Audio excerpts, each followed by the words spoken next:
Let's go back to Mr. Smith. Take a look quickly at his medical history. Has a history of presbycusis, glaucoma, hypertension, an enlarged prostate, BPH, or coronary artery disease. No notable past psychiatric history, very limited past surgical history. He had an appendectomy, and family history notable only for hypertension. He was born in Grenada.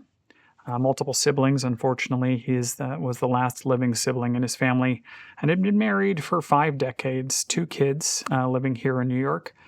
We mentioned that he was a lawyer, Christian faith, otherwise previously very active socially and in volunteer life, and was a smoker. This in particular may have been the one area of his lifestyle which was not as healthy as we would have hoped and may have contributed to a loss of physiologic reserve for Mr. Smith across his cardiovascular and respiratory systems and also his central nervous system. This loss of physiologic reserves enhances homeostasis, increases the very narrow window we have to maintain homeostasis, and predisposes us to illness when we face additional stressors later in life. His medications were noted here were few and not of concern as far as contributing to his presentation. He was taking some over-the-counters, which we were never able to fully understand the contents of, prostate supplements and nerve tonics, which were obtained from a practitioner in the community. These supplements are common in communities across the United States and are of note.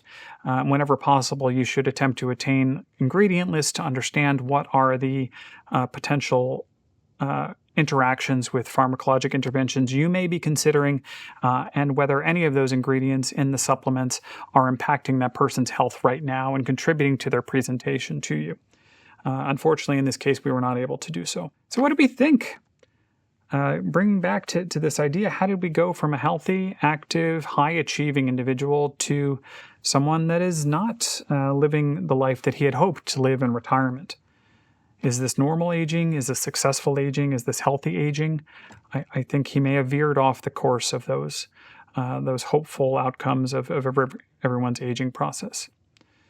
So I'd like to put forth this model to help you all understand the confluence of aging theories and how an individual can move from a state of very healthful baseline functioning to a state in which their functioning may have been impacted both by the normal aging process, homeostasis, and pathophysiologic aging. So what I would encourage you to think of the aging process as a combination of how we've lived our lives and who we innately are as an individual.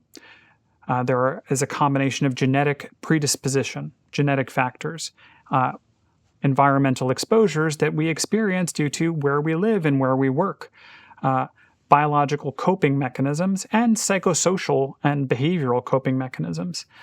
These things are accelerated by variables, lifestyle factors that may impact our healthful physiologic aging processes. For example, toxic exposures like alcohol consumption or cigarette smoking. This graphic represents an individual moving across the x-axis of time in their life, across the axis of time. They start at a state of baseline function. They move across time, in which there may be a diminished capacity to respond to stress due to homeostasis. That individual may accumulate or have some pre-existing pathology that exists either due to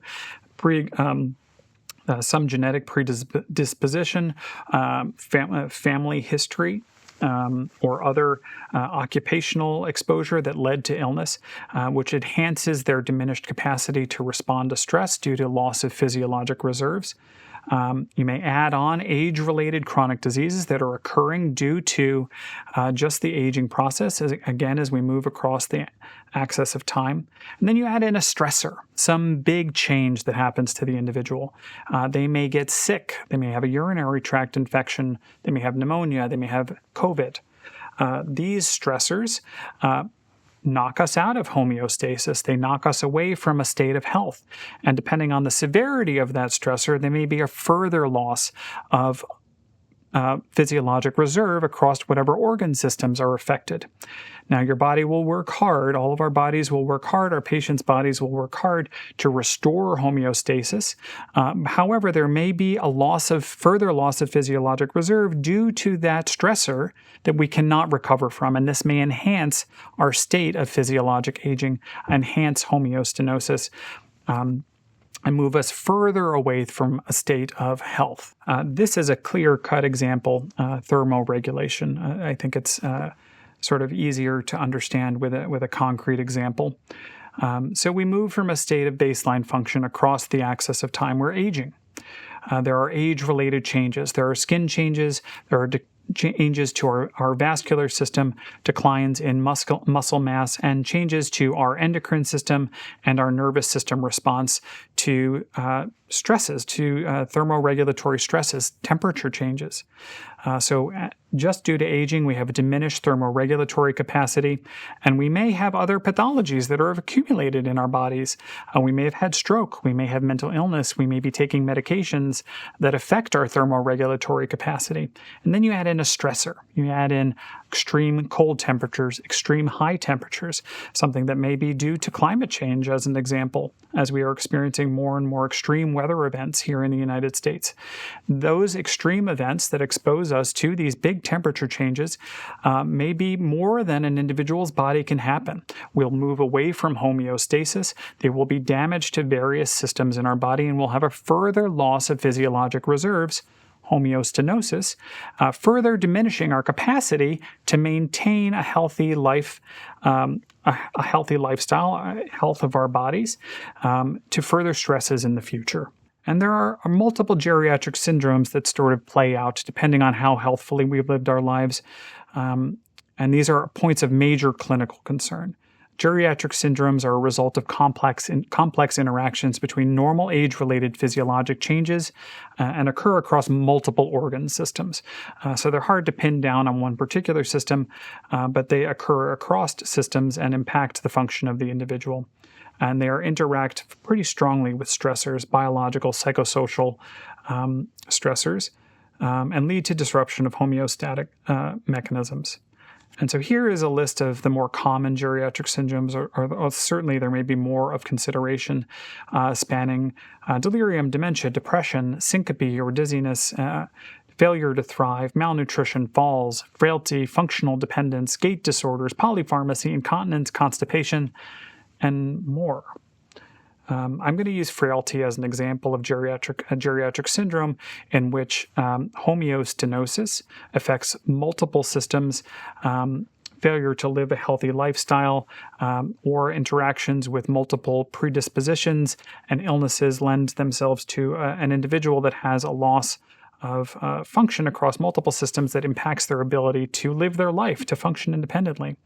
So frailty is defined as having the presence of 3 or more of the following: unintentional weight loss of 10 pounds or more, a sense of exhaustion, poor grip strength, slow walking speed, and poor physical activity. And there are clearly multiple organ systems that are involved here: musculoskeletal system, obviously cardiovascular system, pulmonary system, all contributing. And there's increasing evidence that there are CNS contributors to this as well. So if you have 1 or 2 of these features, that would be consistent with what's called pre-frailty, so the state that comes before being fully frail. Folks that are pre-frail are very important targets for intervention when identified to enhance their musculoskeletal, cardiovascular, and other abilities before they become frail. But folks that have become frail should also be targeted for intervention to optimize their quality of life. There may be a point for each individual in which they reach a state of such severe frailty in which they cannot recover a state of homeostasis and improve their function back into the pre-frail or non-frail state. But your goal should always be to help individuals recover as much as possible. And frailty is of huge risk to the individual. There's risk. It's a risk factor for falls, for disability, and of course for mortality. Important to identify and intervene whenever possible. Let's go back to Mr. Smith. So he had come into the clinic. The history was taken and he was evaluated. He was found to have moderate memory deficits, short-term visuospatial and executive functioning deficits. His mini mental status examination score, a very common screening test for memory decline, was found to be 17 out of 30. This is indicative of moderate deficits in cognition. And we did a screening evaluation for neuropsychiatric symptoms because of the presentation that the wife had described. And he was noted to have depression, in addition to apathy, insomnia, hallucinations, and irritability. At that time, he did meet 7 of 9 criteria for major depressive disorder. Laboratory tests and physical examination were otherwise relatively remarkable outside of current hypertension during that initial visit and an elevated cholesterol. He was initially treated for having depressive symptoms for major depressive disorder with the idea that there may have been a component of what's called pseudo-dementia or dementia memory loss secondary to depressive illness. He was given a medication, sertraline, a selective serotonin reuptake inhibitor, and was also targeted for psychotherapeutic intervention through behavioral activation to get him up and moving again. Very important strategy. He did show some improvements initially in mood and cognitive function. However, he never completely remitted and was sent eventually for neuroimaging and additional testing due to worsening memory over time.